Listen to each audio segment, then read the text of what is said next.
आदिल अब्बासी भी हमें ज्वाइन कर चुके हैं, सीनियर एंकर पर्सन, उनको भी शामिल गुफ्तगू करेंगे। Once again thank you so much Adil for joining us. सबसे पहले तो ये बताएगा कि इस बजट के अंदर आउट ऑफ द बॉक्स क्या है जिस पर हम डिबेट कर सकें, आपको क्या लग रहा है?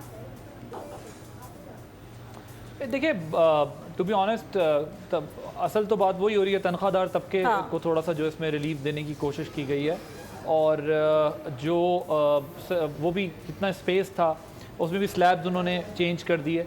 लेकिन आउट ऑफ द बॉक्स क्या है, मैं भी इससे पहले भी हम यही भी डिस्कशन सुन रहा था तो यही बात हो रही थी। बात तो ठीक है कि देखें, बजट डॉक्यूमेंट है, एक प्रोसीजर है, आपको उसको अडॉप्ट करना है, उसे पास कराना है, पास करा के सिस्टम को चलाना है। ऑलरेडी डेफिसिट के बजट है, ऑलरेडी आपकी इकॉनमी बहुत स्ट्रेस्ड है, आपकी ज़ाहिर रिफॉर्म्स करने जाते हैं तो ग्रोथ रह जाती है, ग्रोथ लेने जाते हैं तो आप पे इम्पोर्ट बिल चढ़ जाते हैं, इम्पोर्ट बिल आप सेटल करते हैं तो कोई ना कोई नेशनल इंटरनेशनल क्राइसिस खड़ा हो जाता है। तो ये जो अब हम देखें, मज़े की बात है, अब हमें ये गम है कि हुकूमत कलेक्शन कैसे करेगी। ये अपनी जगह ठीक है हमारा गम, लेकिन एक गम हमें ये भी है कि यार हमारा मसला हल होना चाहिए। सो सैलरी क्लास को इन्होंने थोड़ा सा वो दिया, फिर थोड़ा ताजरों को, मतलब थोड़ा थोड़ा कुछ करने की कोशिश की है। यानी आदिल रिलीफ मिले तो भी मसला, ना मिले तो भी मसला ना।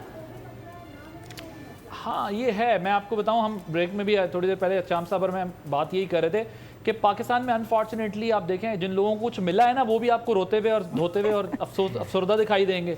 सो ये भी समझने की ज़रूरत है कि देखिए, कुछ ना जो जितनी स्पेस है उसके अंदर रह के आपने बात करनी है। असल चीज़ तो देखिए, बार बार हम यही बात कर रहे हैं कि कंटिन्यूटी हो, आप रिफॉर्म्स लाएँ और लॉन्ग टर्म पॉलिसीज लाएं ताकि लोगों का कॉन्फिडेंस जो शैटर हुआ है वो रिस्टोर हो। ताजर भी कहते हैं आप ताजर दो स्कीम ले आएँ, लेकिन हम देखेंगे आप उसको इम्प्लीमेंट कैसे करेंगे। अब आप ये सोचें, मेरी कई लोगों से बात हुई, डिफरेंट चैम्बर के लोगों से बात हुई, बिजनेस कम्युनिटी से बात हुई। अब प्राइम मिनिस्टर से मिलने के बावजूद भी बिजनेस कम्युनिटी का ये ख्याल है कि हम देखेंगे ये इम्प्लीमेंट किस तरीके से होती है।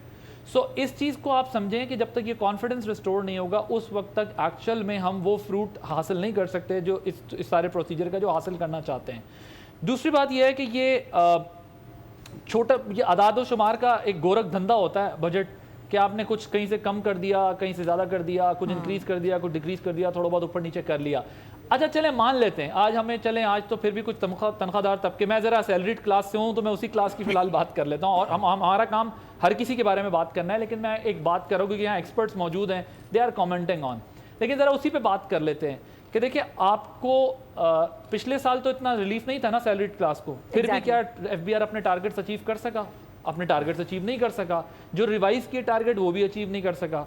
बल्कि उल्टा अनफॉर्चुनेटली होता ही है कि अगर रिपोर्टिंग हो रही हो तो FBR के चेयरमैन जो हैं वो उसके ऊपर अपनी तहफ़्फ़ुज़ात और रिजर्वेशन शो करते हैं, which is I mean this is his right to do so. लेकिन प्रॉब्लम यह है कि हम सबको ये समझना पड़ेगा कि हम भी बात करें, ऑब्जेक्टिविटी से करें, और अगर इंस्टीट्यूशंस भी जवाब दे रही हैं तो ऑब्जेक्टिविटी से करें, क्योंकि यहाँ प्रॉब्लम एनिमिटी का नहीं है, प्रॉब्लम सोल्यूशन तलाश करना ये कि कोई भी आपको अच्छी एडवाइस दे सकता है, कोई भी आपको अच्छा आइडिया दे सकता है, उसमें ज़रूरी नहीं है कि आप उसको पर्सनल उस पर समझें।